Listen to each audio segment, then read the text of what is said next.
आपका स्वागत है तरुण सैनी लेक्चर्स की ओर से। आज हम डिस्कस करेंगे फंडामेंटल ऑफ नर्सिंग का एक बेसिक टॉपिक वाइटल साइन। बात करते हैं, आज का टॉपिक है वाइटल साइंस।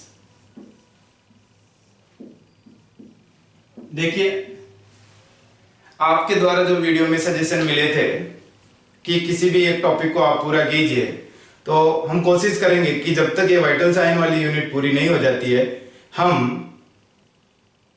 नेक्स्ट टॉपिक पे स्विच नहीं करेंगे। रेगुलर इस पे वीडियोस देंगे जिससे टोटल इसको समझा जा सके। देखिए, मैं मेरी पूरी कोशिश करूंगा वीडियो में कि मैं सभी स्टूडेंट्स के साथ मेरी बात रख सकूं, सभी स्टूडेंट को मेरा पढ़ाया हुआ समझ में आ सके। इसके लिए मैं एक बेसिक लेवल से शुरू करूंगा, अच्छे लेवल पे ले जाके खत्म करेंगे और उम्मीद करते हैं कि सभी स्टूडेंट, चाहे वो जीएनएम के हो, पोस्ट बेसिक स्टूडेंट हो, बीएससी नर्सिंग स्टूडेंट हो या फिर कोई कंपटीशन के लिए तैयारी कर रहे हो, उन सबको समझ में आ सके। तो शुरू करते हैं।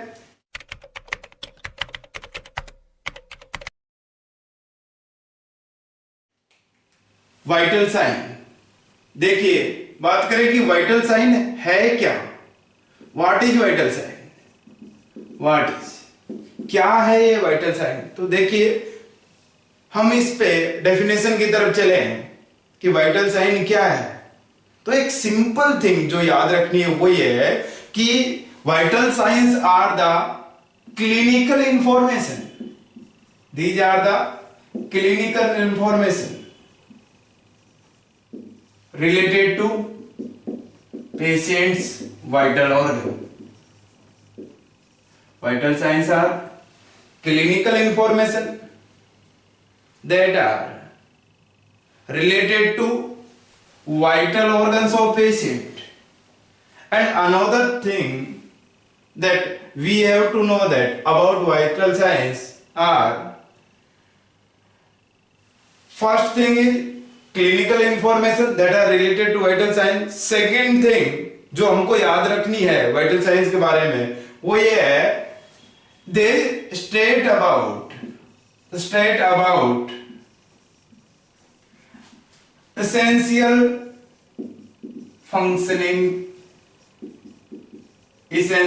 Functioning of body.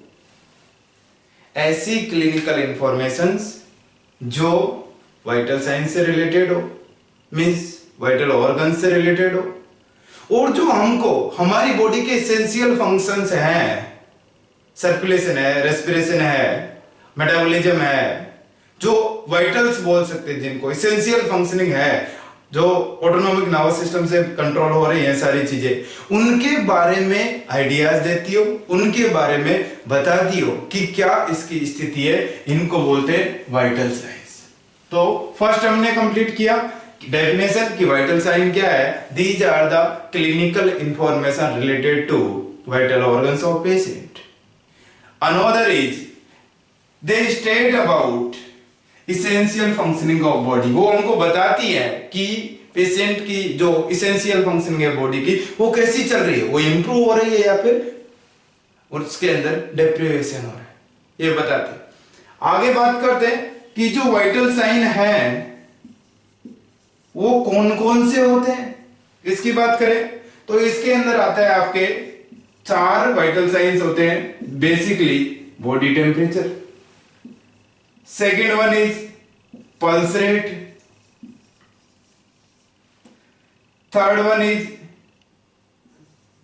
Respiration rate and fourth one is blood pressure. Blood आप शॉर्ट में याद भी रख सकते हो, TPR BP, temperature, pulse rate, respiration rate and blood pressure. These are basic vital signs. आगे की बात करते हैं कि जो ये temperature, pulse, respiration and BP है, इनको वाइटल साइन बोलते हैं, एक ठीक है।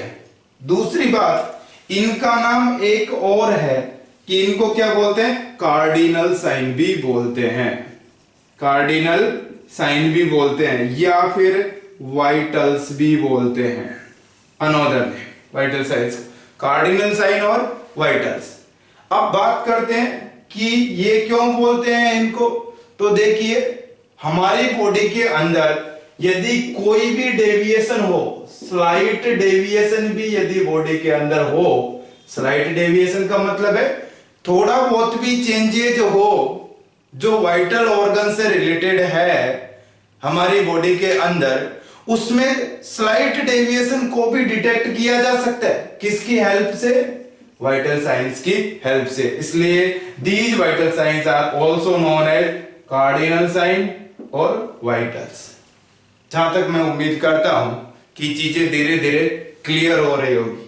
अभी तक हमने पढ़ा है कि वाइटल साइन क्या होते हैं, ऐसी इंफॉर्मेशन, ऐसी क्लिनिकल इंफॉर्मेशन जो वाइटल ऑर्गन से रिलेटेड हो और पेशेंट के बारे में बताती हो, इसेंशियल फंक्शनिंग के बारे में बताती हो, वो वाइटल साइन होते हैं। दूसरी चीज हमने डिस्कस की कि कितने तरह के होते हैं वाइटल साइन, तो इसके अंदर आया body temperature, pulse rate, respiration rate and blood pressure, means basically 4 vital sign, TPR, BP. Third point जो अभी तक डिस्कस किया कि these sign means TPR and BP also known as cardinal sign और vitals because slight deviation can be detected by these sign. Simple. थोड़ा सा भी changes यदि वाइटल ऑर्गन्स की कुछ फाइंडिंग में है तो इन साइन के अंदर कोई न कोई चेंजेस आएगा। इससे हम पता लगा सकते हैं कि हमारी बॉडी की जो जनरल कंडीशन है वो इंप्रूव हो रही है या डिटोरिएट हो रही है। आगे चलते हैं, वन बाय वन डिस्कस करते हैं। तो एक बहुत इंपॉर्टेंट क्वेश्चन आता है इसके अंदर से, देखिए क्वेश्चन भी हम साथ में डील करेंगे और आपको यदि लगता है कि और क्वेश्चंस डील करने हैं तो आप टेस्ट सीरीज की तरफ जा सकते हैं, जिसका लिंक नीचे स्क्रीन पे दिया हुआ है व्हाट्सएप नंबर के साथ। वहां से आप उस व्हाट्सएप नंबर पे मैसेज करके लिंक ले सकते हैं, रजिस्ट्रेशन कर सकते हैं। कुछ टेस्ट हमने फ्री भी रखे, कुछ पेड भी रखे, वो आपकी मर्जी, कोई फोर्स नहीं। आगे की बात करें कि जो टीपीआर बीपी है ये तो वाइटल साइन है, 4 वाइटल साइन है बेसिकली। हम बात करें जो क्वेश्चन आता है उसकी, कि आजकल जो क्वेश्चन आता है वो है कि 5th वाइटल साइन कौन सा है, 5th वाइटल साइन कौन सा है।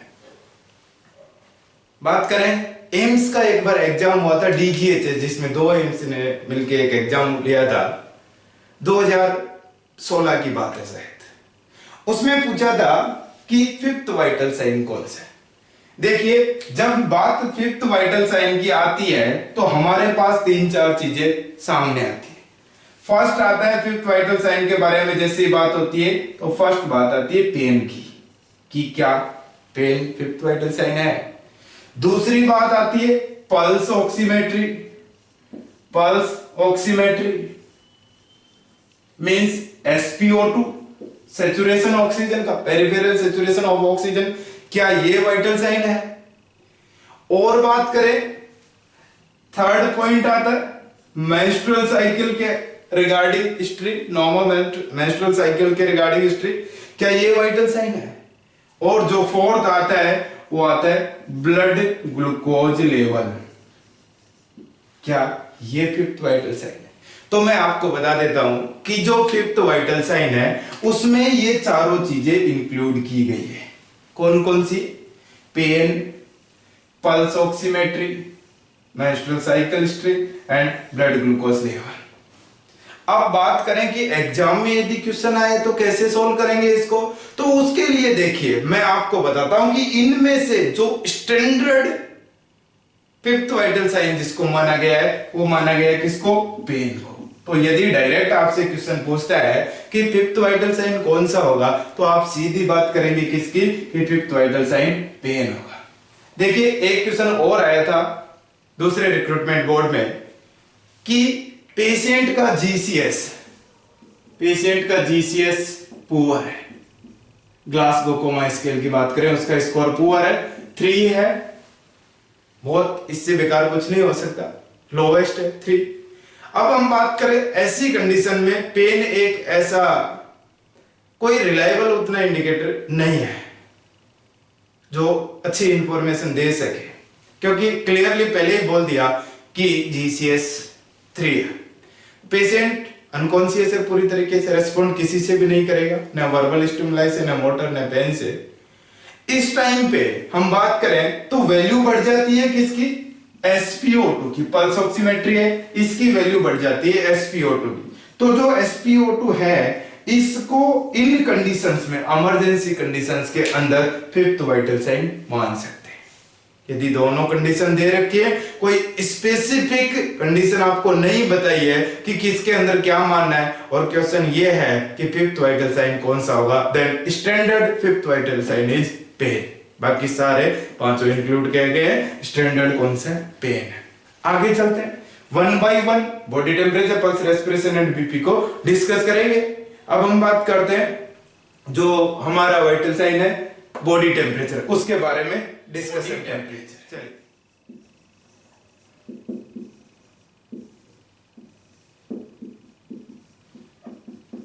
बेसिक टॉपिक है, आपने भी पढ़ा होगा, बुक्स में भी पढ़ा होगा, गाइड में पढ़ा होगा। क्लियर करते हैं, बेसिक्स क्लियर करते हैं इसके कि ये क्यों इंपॉर्टेंट है, कैसे क्वेश्चन आते हैं, कैसे इसको पढ़ना है, कैसे समझना है, जो आपको चीजों को रटना नहीं पड़े। मेरा मेन प्रिंसिपल ये है कि आपको चीजों को उतना रटना नहीं पड़े, समझ में आ जाए। मैं टीचिंग की तरह नहीं, लर्निंग की बात करने जा रहा हूं कि चीजों को ढंग से समझा जा सके।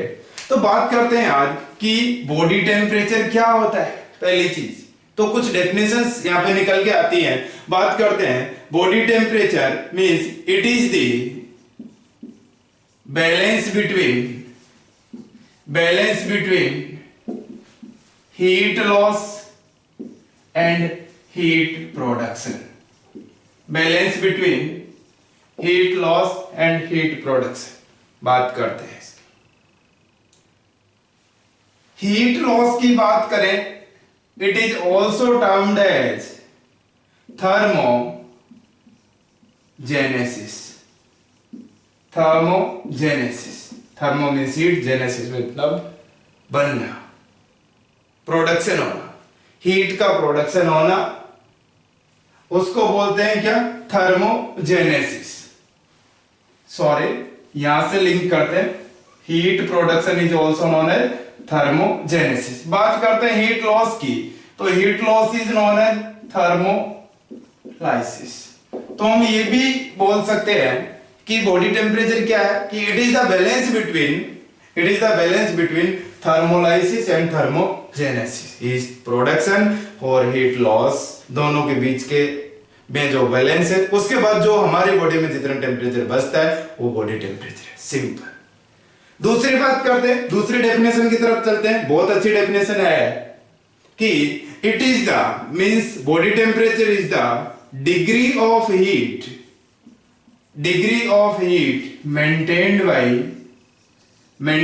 By body. ऐसी हीट की डिग्री, ऐसी हीट, वो थर्मो जिसको बॉडी मेंटेन करे उसको क्या बोलते हैं, बॉडी टेम्परेचर बोलते हैं। कैसे मेंटेन करे, by making balance between heat loss and heat production, उसको क्या बोलते हैं, बॉडी टेम्परेचर बोलते हैं। अब बात करते हैं कि बॉडी टेम्परेचर नॉर्मल कितना होगा, नॉर्मल वैल्यू।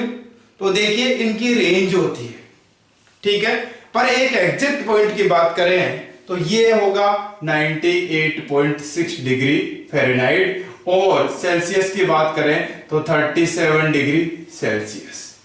98.6 डिग्री फ़ारेनहाइट और 37 डिग्री सेल्सियस।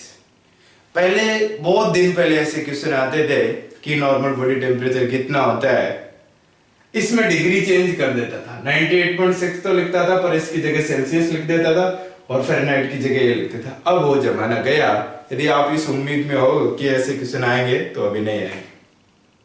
अब जो रिक्रूटमेंट बोर्ड है उसका भी स्टैंडर्ड चेंज हो गया है, बहुत अच्छे क्वेश्चन उसके अंदर से आ रहे हैं। मैं आपको बताऊंगा अभी जो लेक्चर आगे चलेगा उसमें कि कैसे क्वेश्चन उसके अंदर से आ रहे हैं। बात करते हैं, वापस आते हैं, आइए वापस कि बॉडी टेम्परेचर क्या है, it is the balance between heat loss and heat production. And another definition is it is the degree of heat maintained by the body known as body temperature, and normal body temperature is 98.6 degree Fahrenheit, और in Celsius it is 37 degree Celsius। बात करते हैं आगे की कि ये normal body temperature बनेगा कब, जब हीट लॉस और हीट प्रोडक्शन के बीच में बैलेंस होगा। तो हमको यहां पे स्टडी करनी पड़ेगी किसकी, हीट लॉस और हीट प्रोडक्शन की। इससे पहले एक और मैं बात करना चाहता हूं आपसे कि आजकल जो क्वेश्चंस आ रहे हैं वो क्वेश्चन किस पे आ रहे हैं, एक सिंपल है बॉडी टेम्परेचर से थोड़ा सा एडवांस कॉन्सेप्ट है, वो है कोर बॉडी टेम्परेचर, जिससे क्वेश्चन आ रहे हैं। तो हम बात करते हैं कोर बॉडी टेम्परेचर की कि उसमें क्या होगा। चलिए यहीं पे कर लेते हैं बात कि कोर बॉडी टेम्परेचर का क्या कंसेप्ट है। देखिए कोर बॉडी टेम्परेचर, ये भी बॉडी टेम्परेचर ही है हमारी बॉडी का, पर सिंपल सी बात करें हम तो इसके अंदर it is the temperature of internal organs of body. Sorry, it is the temperature of internal organs of body. Liver, heart, kidneys, जो इंटरनल ऑर्गन्स हैं इनका क्या टेम्परेचर होता है उसको बोलते हैं कोर बॉडी टेम्परेचर। बात करें कि क्या बॉडी टेम्परेचर जो सरफेस वाला है वो और कोर बॉडी टेम्परेचर अलग होता है, बिल्कुल अलग होता है। सरफेस बॉडी टेम्परेचर जो होता है उसके अंदर एनवायरमेंटल कंडीशंस की वजह से क्या हो सकता है, चेंजेस हो सकते हैं। But core body temperature generally जो एनवायरमेंटल कंडीशंस है, जो चेंजेज हो रही है उनसे चेंज नहीं होता है। बॉडी खुद का एक इंटरनल टेम्परेचर मेंटेन करके रखती है जिसको बोलते हैं कोर बॉडी टेम्परेचर। दूसरी डेफिनेशन की बात करें simple, it is the temperature of blood. Temperature of blood, बात तो वही है, ब्लड सर्कुलेट हो रहा है सब जगह सारे ऑर्गन्स की तरफ, तो उन ऑर्गन्स का टेम्परेचर, उस ब्लड का टेम्परेचर को क्या बोलते हैं, कोर बॉडी टेम्परेचर बोलते हैं। बात करें इसके नॉर्मल रीडिंग की तो कोर बॉडी टेम्परेचर जो है उसका नॉर्मल रेंज होता है वो 99 से लेके 100 डिग्री फ़ारेनहाइट तक आपको देखने को मिल सकता है। एग्जैक्ट पॉइंट की बात करें तो मैं तो ये बोल रहा हूं कि 100 डिग्री फ़ारेनहाइट मान के चले यदि आपको क्वेश्चन सॉल्व करने हैं तो 100 डिग्री फ़ारेनहाइट के something, slightly higher than surface body temperature, core body temperature होता है 100 डिग्री फ़ारेनहाइट, इधर 98.6 degree Fahrenheit surface body temperature and core body temperature will be 100 degree Fahrenheit. आगे की बात करते हैं कि एक जो सिंपल क्वेश्चन आता है इसमें से कि कोर बॉडी टेम्परेचर को असेस करने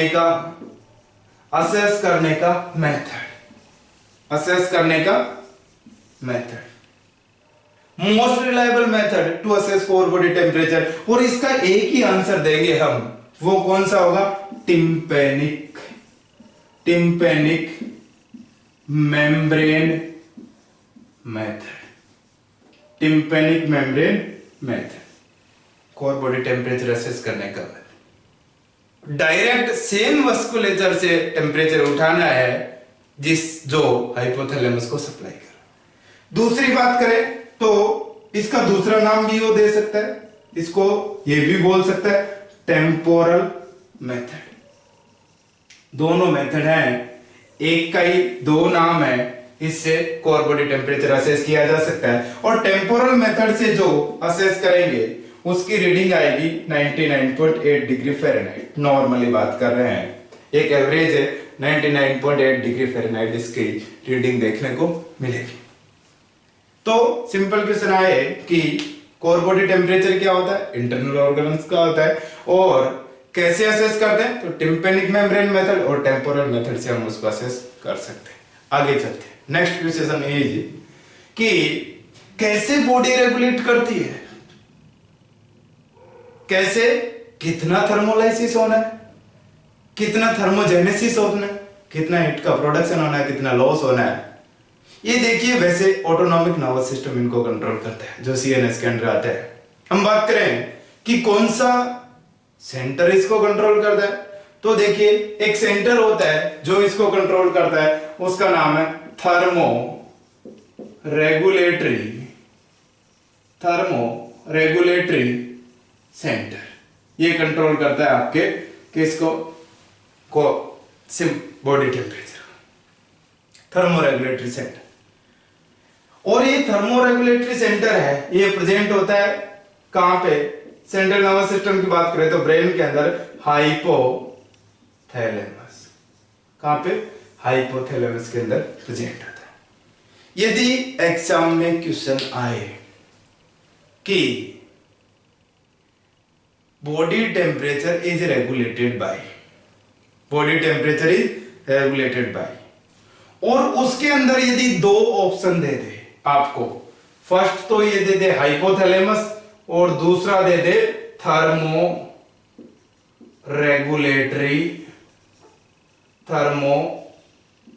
रेगुलेटरी सेंटर, और दो कोई चीज और दे दे जैसे मिड ब्रेन या फिर पोन्स। सिंपल क्वेश्चन है। क्वेश्चन इज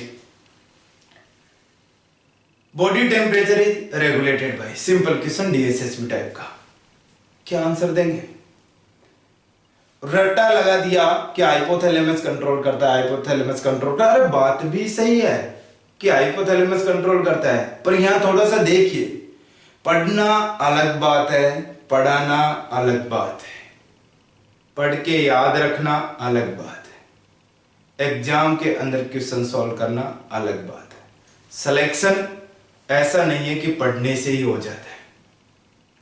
सिलेक्शन का मतलब है वो कंसिस्टेंसी, वो स्टडी, वो आपके टीचर्स का रोल जो कंसेप्ट्स को सिंपल कर रहे हैं, वो आपकी मेहनत, और उसके बाद ये सब कुछ होने के बाद भी आप एग्जाम में कैसा परफॉर्म कर रहे हैं। सिंपल क्वेश्चंस को तो गलत नहीं कर रहे, नेगेटिव मार्किंग जो हो रही है उसको कितना आप रिड्यूस कर रहे हैं, कितना उस पर कंट्रोल है, क्या आपका टाइम मैनेजमेंट है, कौन कौन सी चीजें आपने पढ़ी है, कब गाइड पढ़ना है, कब बुक्स पढ़नी है, इन सारी चीजों के बारे में हमने पहले जो वीडियो दिए हैं उनके अंदर डिस्कस किया हुआ है। तो इन सबका मिलके जो रिजल्ट होता है उसको सक्सेस बोलते हैं। टाइम लगता है इसमें, कोई एक दिन का काम नहीं है कि एक दिन पढ़े और सक्सेस हो गए, या कोई मोटिवेशनल वीडियो देख लिया और सक्सेस हो गया, ऐसा नहीं है। It will take time. आगे की बात करते हैं। मान लो ये क्वेश्चन आता है तो बुक्स में दे रखा है, गाइड में दे रखा है, बहुत सारी चीजों में दे रखा है, और सिंपल कौन से पे टिक करेंगे हम? 1 पे कि हीट इज रेगुलेटेड बाय, या body temperature is regulated by, और हम क्लिक किस पे करेंगे? हाइपोथैलेमस। जबकि मोर स्पेसिफिक आंसर ऑप्शन में दिया हुआ, and that is thermoregulatory centre, it is situated और present in the hypothalamus. Then correct answer will be B, thermoregulatory centre. देखिए क्वेश्चन को ध्यान से पढ़ना, उसके बाद वो सेलेक्ट करना जो क्वेश्चन में पूछा है। हो सके तो यदि मोर स्पेसिफिक और जनरल ऑप्शन दिया हुआ है तो हम चूज करेंगे मोर स्पेसिफिक, जो भी आंसर होगा उसको। आगे चलते हैं। नेक्स्ट हम बात करते हैं थर्मोलाइसिस की, कि हीट लॉस बॉडी से कैसे। टॉपिक इज हीट लॉस और थर्मोलाइसिस फ्रॉम बॉडी। बॉडी से हीट लॉस कैसे होता है, क्या मैकेनिज्म है, क्या क्वेश्चन आते हैं, इसके बारे में बात करेंगे। चलिए आगे चलते हैं कि जो भी बॉडी हीट है, हमारी बॉडी का टेम्परेचर है, जो हीट है वो बैलेंस है किस किस के बीच में? थर्मोलाइसिस और थर्मोजेनेसिस। अब आज हम बात करेंगे इस टॉपिक पे कि कैसे थर्मोलाइसिस होता है और इससे कैसे क्वेश्चन आपको देखने को मिलेंगे। चलिए बात करते हैं। फर्स्ट हम बात करें कि heat loss from body by skin, lungs, GIT and kidneys. ये मेजर ऑर्गन्स 4 तरह के जिनसे बॉडी हीट लॉस होती है। स्किन से बॉडी हीट लॉस होती है, लंग्स से होती है, जीआईटी से होती है, किडनी से होती है। स्किन से कैसे होती है इसके बारे में डिटेल से पढ़ेंगे। बात करते हैं लंग्स से। जैसे इंस्पिरेटरी एयर लेते हैं और हम एक्सपीरेशन करते हैं उस टाइम पे वार्म एयर बॉडी से बाहर जाती है, हीट लॉस होती है। जीआईटी की बात करें, डिफिकेट कर रहे हैं, स्टूल पास हो रहा है तो उसके साथ साथ हीट लॉस हो रही है। किडनीज की बात करें तो जो यूरिन पास हो रहा है वो बॉडी टेम्परेचर के हिसाब से जा रहा है, जितना हमारा बॉडी टेम्परेचर है उतना ही यूरिन का टेम्परेचर है, तो उसके साथ साथ क्या हो रही है, हीट लॉस हो रही है। इनसे भी हीट लॉस हो रही है और स्किन से भी हीट लॉस हो रही है। अब देखिए बात यह है कि जितनी भी हीट लॉस हो रही है उसमें मोस्टली जो बॉडी हीट है वो किससे लॉस हो रही है, स्किन से हो रही है। और यहीं से क्वेश्चन बन जाता है, सिंपल बात करें तो, कि मैं आपको देता हूं एक क्वेश्चन कि most of body heat lost by, most of body heat lost by, simple question, most of body heat lost by. Option A is skin, B is lungs, C GIT and D is kidneys. Answer कौन सा जाएगा, skin. कौन सा जाएगा, skin, क्योंकि body से जितनी भी हीट लॉस हो रही है वो सबसे ज्यादा हो रही है आपके स्किन से। आगे चलते हैं कि ये चारों के चारों ऑर्गन्स हीट लॉस में इन्वॉल्व है। अब हम बात करें, क्वेश्चन को चेंज करते हैं कि कैसे दूसरा क्वेश्चन पूछा जा सकता है, उसकी तरफ चलते हैं। तो देखिए मैं इसी क्वेश्चन को सेम ऑप्शन के साथ चेंज कर रहा हूं कि body heat is loss by, body heat is loss by, simple question बनाया है, body heat is loss by. चलो बात करते हैं इसकी। ऑप्शन ये है, ए skin, B lungs, C GIT और डी किडनी। मैं एक और ऑप्शन जोड़ देता हूं, इसमें से कोई एक ऑप्शन गायब कर देगा एग्जामिनर। एक और ऑप्शन जोड़ देता हूं और उसमें लिख रखा है ऑल ऑफ अबोव।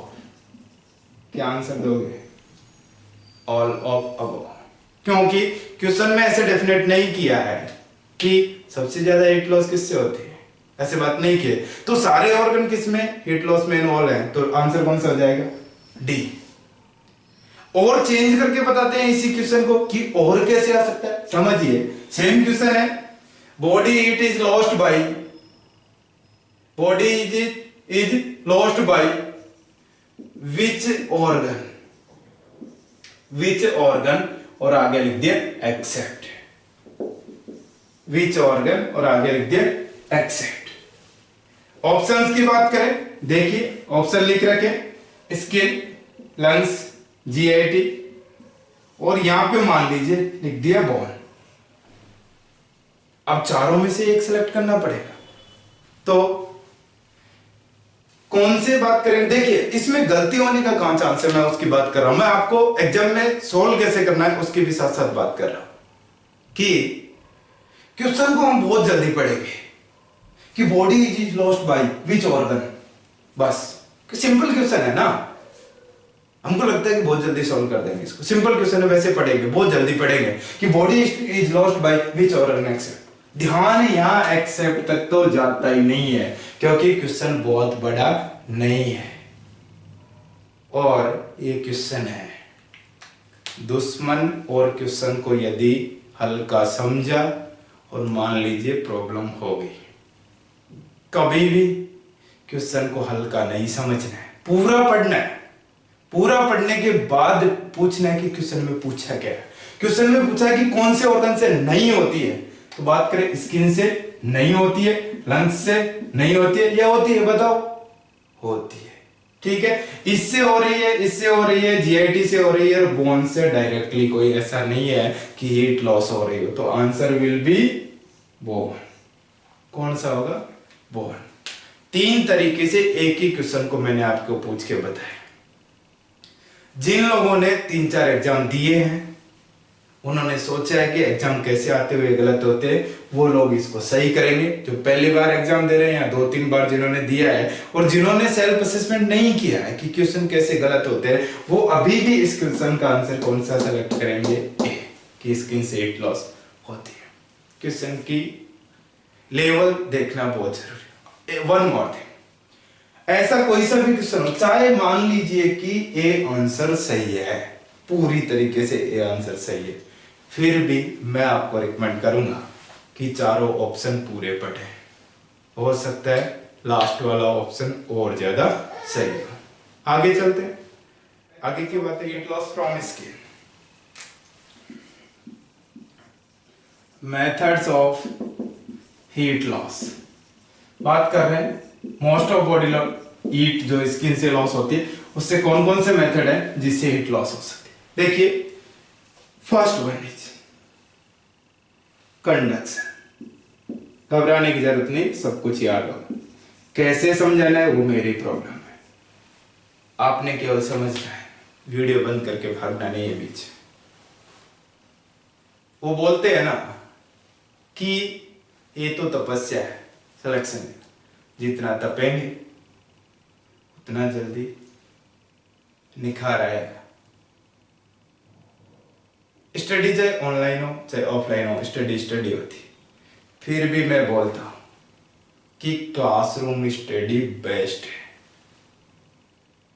वो एनर्जी क्लासरूम की, वो टीचर जो बोलता है उसका माहौल, वो दिमाग की क्यूरियोसिटी, वो मन का डेडिकेशन जिसकी वजह से हम पढ़ने जाते हैं, इतने चल के हम सेंटर्स तक जाते हैं, उनमें ये सब चीजें होती हैं यदि, बहुत अच्छी बात है। ऑफलाइन क्लासेस की तरफ जाना चाहिए। बात करें कि ऑनलाइन क्लासेस की तरफ जाना चाहिए या नहीं जाना चाहिए, वो आप पे डिपेंड करता है कि जाना चाहिए या नहीं जाना। यदि आपको इंफॉर्मेशन सही तो आपको ऑनलाइन क्लासेस की तरफ भी जाना चाहिए, क्योंकि हम जैसे लोग हर स्टूडेंट तक नहीं पहुंच सकते। मैं ये नहीं कह रहा कि हम कोई बहुत बड़े लोग हैं, ऐसा कुछ नहीं है। आपकी तरह हमने भी बीएससी नर्सिंग किया है। बात करें कि हमारी बातें और लोगों तक नहीं पहुंच सकती, जो दूर है, जो कोचिंग नहीं कर सकते, किसी की फैमिली कंडीशन है, किसी के कोई और प्रॉब्लम है, फाइनेंशियल वीक है, टाइम नहीं है, जॉब करते हैं, लिस्ट है पूरी की पूरी, सिलेक्शन नहीं होने के पीछे, उन लोगों तक भी हमारी बात पहुंचे। इसलिए उनके लिए तो बहुत अच्छी बात है कि ऑनलाइन क्लासेज आ रही हैं। कोशिश करेंगे हम रेगुलर क्लासेस देने की। बात करते हैं, टॉपिक पे आते हैं कि फर्स्ट मेथड जो स्किन से हीट लॉस होने का है उसका नाम है कंडक्शन। देखिए ध्यान से सुनना मेरी बात को कि इसके अंदर क्या होता है, ऐसा कैसे याद रखना है, इसको कैसे समझना है। तो सिंपल बात करते हैं, सिंपल की पॉइंट्स की बात करते हैं कि हीट लॉस बात कर रहे हैं बॉडी हीट की, heat loss by warm surface to cool surface by direct contact. अब देखिए ये बात सही है, नॉर्मल बात है, फिजिक्स का प्रिंसिपल है कि हीट हमेशा वार्म से कूल सरफेस की तरफ ही लॉस होगी। इसमें कोई बड़ी बात नहीं है जो याद करना है। बात यह है कि यहां पे वार्म सरफेस की बात करें तो वार्म सरफेस कौन सी है, स्किन, और कूल सरफेस जो कोई भी हो सकती है। हो सकता है बेबी डिलीवर हुआ, हमने ऐसे ट्रे में रख दिया जिसका टेम्परेचर बहुत कम है, बेबी तो मां के अंदर से आया तो 37 लेके आएगा टेम्परेचर, ऐसे ट्रे में रख दिया जिसमें टावल नहीं है, उसका टेम्परेचर कम है तो हीट लॉस होगी। आइस पैक एप्लीकेशन किया, हीट लॉस होगी। किसके एग्जांपल हैं, सब इसके हैं कंडक्शन के, क्योंकि इसमें वार्म और कूल सरफेस के बीच में क्या होना चाहिए, डायरेक्ट कांटेक्ट होना चाहिए। यदि है तो उसका नाम है कंडक्शन। इससे जितनी भी हमारी हीट लॉस हो रही है स्किन से, उसमें से 3% बॉडी हीट लॉस होती है किससे, कंडक्शन से। बात करते हैं आगे। दूसरे मेथड की बात करें तो दूसरा मेथड आता है आपका, ध्यान से पढ़ना, कन्वक्शन। इसकी बात करें कि इससे कितनी परसेंट हीट लॉस होती है, तो यहां पे 15% हीट लॉस होती है। जितने भी स्किन से हीट लॉस हो रही है उसका 15% हीट लॉस होती है किससे, कन्वक्शन से। इसकी बात करेंगे इसके अंदर क्या होगा। देखिए कन्वक्शन के अंदर जो वार्म और कूल सरफेस, अब देखिए वार्म सरफेस स्किन नहीं मानेंगे क्योंकि हम बड़ी मेथड हो रहे हैं कि जिसमें स्किन से हीट लॉस होती हो। तो heat loss from the skin, heat loss from the skin by circulatory air, by circulatory air, air के मूवमेंट की वजह से यदि हीट लॉस होती हो उसको बोलेंगे कन्वेक्शन। कितना परसेंट? 15%, याद रखना 15%। Method is known as convection. दूसरी बात करें, सर्कुलेटरी एयर या एयर सर्कुलेशन, इसकी जगह ये भी दे सकता है कि एयर मूवमेंट की वजह से हीट लॉस होती हो, वो भी कन्वेक्शन ही है। बात करें, ये नहीं दे कि ये भी दे सकता है velocity of air, air movement की वजह से हीट लॉस हो रही हो, वो भी कन्वेक्शन ही है। तो velocity of air, air movement और एयर सर्कुलेशन, इनकी वजह से हीट लॉस हो रही है स्किन से, उस मेथड को बोलेंगे कन्वेक्शन। सिंपल। बात करते हैं थर्ड मेथड की, थर्ड पे चलते हैं। थर्ड का नाम है रेडिएशन, रेडिएशन मेथड। इसके अंदर हीट लॉस होती है कितनी परसेंट? 60%। जो भी हमारी बॉडी है स्किन से हीट लॉस हो रही है उसका 60% हीट लॉस किससे होता है? रेडिएशन। अब देखिए इंटरेस्टिंग थिंग क्या है, इंटरेस्टिंग ये है कि रेडिएशन के अंदर न तो डायरेक्ट कांटेक्ट है, नो डायरेक्ट कांटेक्ट, कूल और हॉट सरफेस मतलब स्किन के साथ कोई डायरेक्ट कांटेक्ट नहीं है। दूसरी बात करें तो इसके अंदर न एयर का मूवमेंट है, एयर मूवमेंट की वजह से भी हीट लॉस नहीं हो रही, तो फिर है क्या जिससे हीट लॉस हो रही है?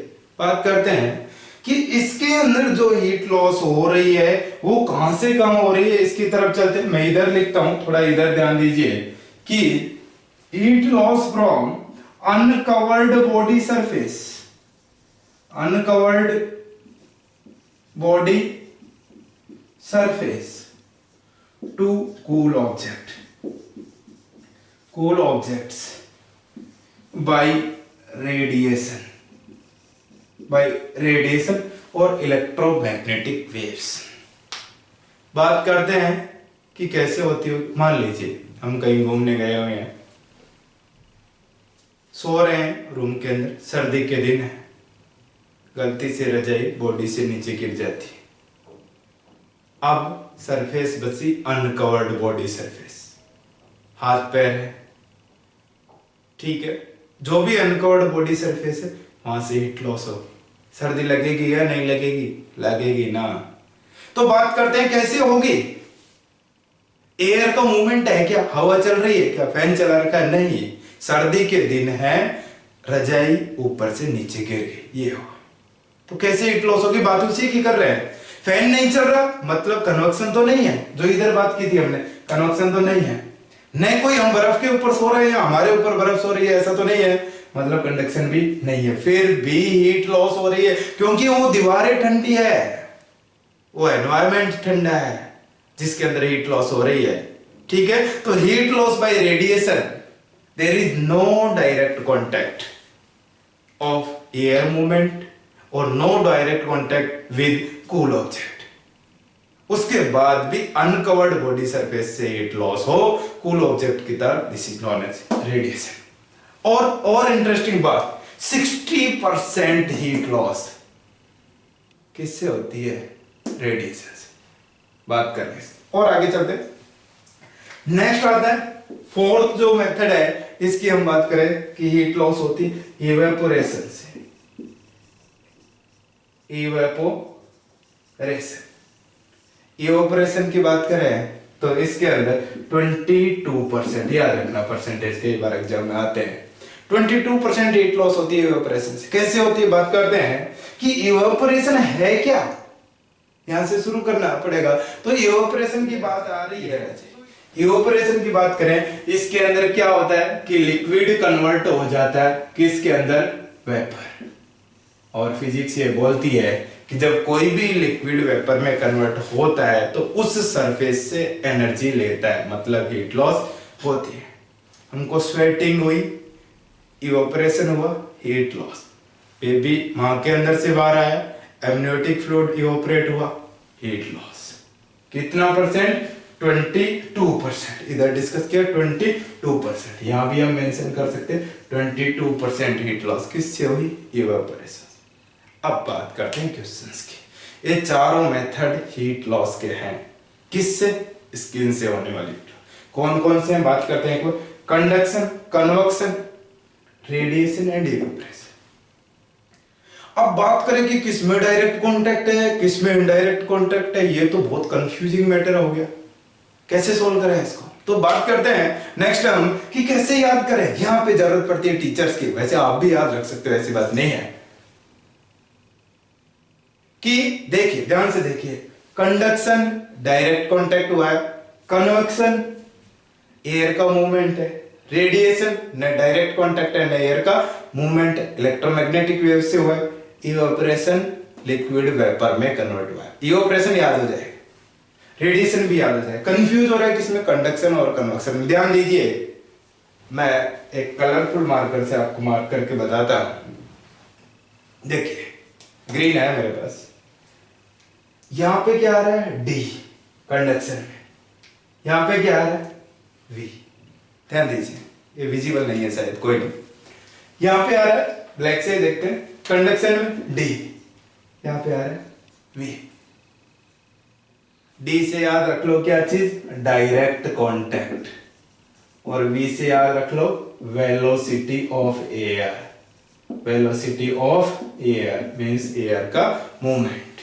कंडक्शन में डायरेक्ट कांटेक्ट से हीट लोगी, कन्वक्शन में वेलोसिटी ऑफ एयर से हीट लॉस। ये चार मेथड किसके? हीट लॉस के। अब बात करते हैं क्वेश्चंस की कि कैसे क्वेश्चन है। क्वेश्चन वही ध्यान से पढ़ना है, आपको बताया, नहीं तो दुश्मन और क्वेश्चन को कभी भी, ध्यान है ना वो बात, कि दुश्मन और क्वेश्चन को कभी भी छोटा नहीं समझना चाहिए। बात करते हैं कि सिंपल क्वेश्चन आता है कि most of body heat is lost by skin. Simple बात। दूसरी, from the skin most of body heat is lost by which method. लिखूं क्वेश्चन? चलो लिखता हूं। सिंपल बात करें, इधर ही देख लेते हैं, क्वेश्चन मेंशन करके देता हूं मैं आपने। Most of body heat is lost by skin through. पूछा, ऑप्शन ये भी है, कंडक्शन, कन्वक्शन, रेडिएशन, इवेपोरेशन।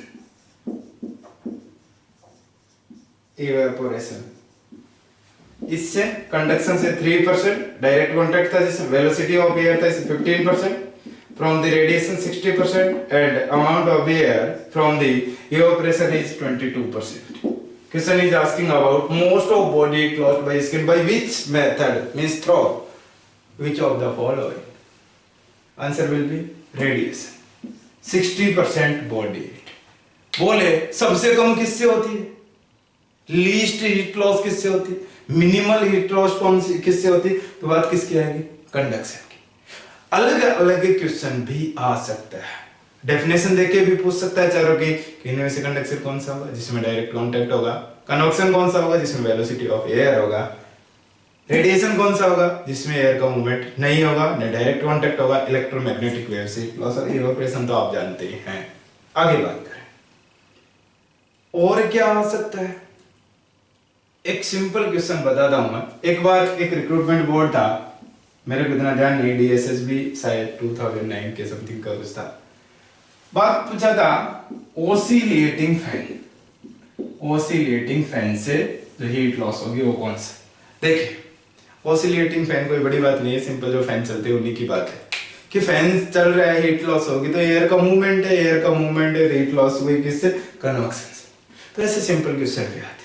अब आज से पूछ ले कि बेबी माँ के अंदर से बाहर आया, एमनेटिक फ्लूइड को वाइप नहीं किया और वो इवेपोरेट हो रहा था, हीट लॉस किस मेथड से? इवेपोरेशन से।